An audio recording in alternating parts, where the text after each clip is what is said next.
আচ্ছা ওনাদের গার্জেন কে? আচ্ছা আপনার সন্তান কোথায়? আমি একটু সামনে আসুন, সামনে আসুন।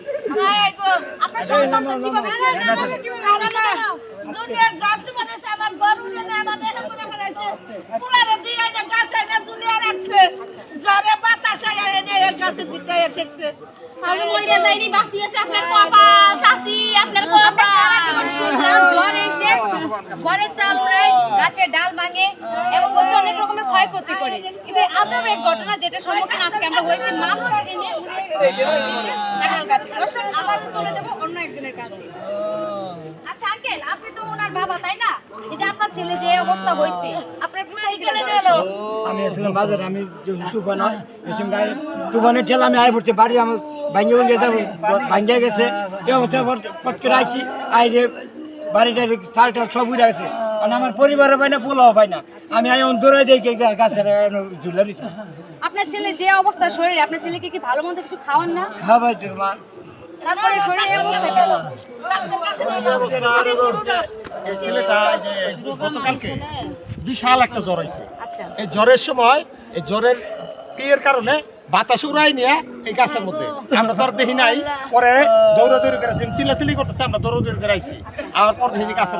গাছের মধ্যে থেকে আমরা টাইমে সবাই নামাইলাম নামানোর পর মনে করো যে এখন এই যে এই অবস্থা হয়ে গেছে গা ওখানে আমরা ডাক্তারখানা নিয়ে যাবো ডাক্তারখানা নিয়ে চিকিৎসা করে দিয়ে হাল্লা কি করে আচ্ছা এই জ্বর দেখে তো মনে হচ্ছে যে পরিমাণে জ্বর হয়েছে সেই অনুযায়ী মনে হচ্ছে অনেক ক্ষয়ক্ষতি হয়েছে আচ্ছা ভাই এই জ্বরে আপনার কি ক্ষয়ক্ষতি হয়েছে আমার কি ক্ষয়ক্ষতি হইব তা তো নিজ চোখেই দেখলেন আপনারা আমার এই যে মনে করেন এই যে আপনার দুইটা হাড় মনে হয় ফাইটে গেছে ঠিক আছে সিলিক মারতেছে খালি মনে করেন আর এই মনে করেন আমি একটু শুয়ে আসছিলাম জ্বরের সময় সবাই থাকে নিজ স্থানে সেফটিতে আপনি গাছে কেন আসতে গেলেন আপনি বাসায় থাকা দরকার ছিল না আমিও তো জ্বর আইলে মনে করেন সহিন নিচে যে লুকাই থাকে কিন্তু মনে করেন জন আশপাশ ভাব তখন মনে করেন আমার একটু মুতে চাপ দিছে তখন বাইরেছি মনে করেন মুখ পাটটা বইছি আর ফেরত করে যে একটা বাতাস আইলো আমি কই যায় যে পয়রাই শিবির ঠিক আছে আমি তো মনে করেন কাঁঠাল গাছে আমি ওই ডাইনে লড়ে বামে লড়ে কিন্তু পুরোপুরি তো শুরু হয়ে গেল আপনারা যে হলো বেটারে বাঁচাই যে পরিমাণে অবস্থা খারাপ হয়েছে ওনার যে জরুরি অবস্থা ডাক্তারের কাছে নিয়ে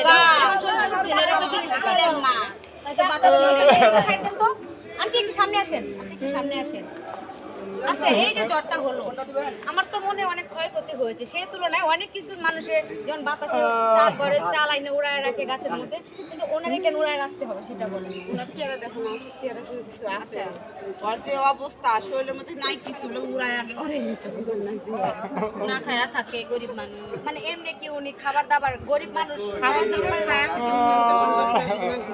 না খেয়ে থাকতে পেটটাই শুকিয়ে মানে না খাওয়ার কারণে শরীরের স্বাস্থ্যের এই অবস্থা বাচ্চারা ধরে এনে গাছের মধ্যে ফালাইছে তাই তো আচ্ছা আচ্ছা এখন আর কি করবো তো যাই হোক এখন আবারও চলে যাবো ওই সেই রুগীর কাছে যেখানে গাছে আটকেছিল আচ্ছা ভাই এখন আপনি বলেন আপনার এখন কি সমস্যা হচ্ছে কি সমস্যা হইতেছে খালি মনে করেন এই যে আপনার নিচে চিরিক মারতেছে আর মনে করেন এর পরে যদি ঝড় বৃষ্টি আসে লাগে মনে করেন বীজটা মুইতা ভিজে এলাম তারপরে ঘরের বাইরে যাবো না মুখ পারলে গা এইবার তো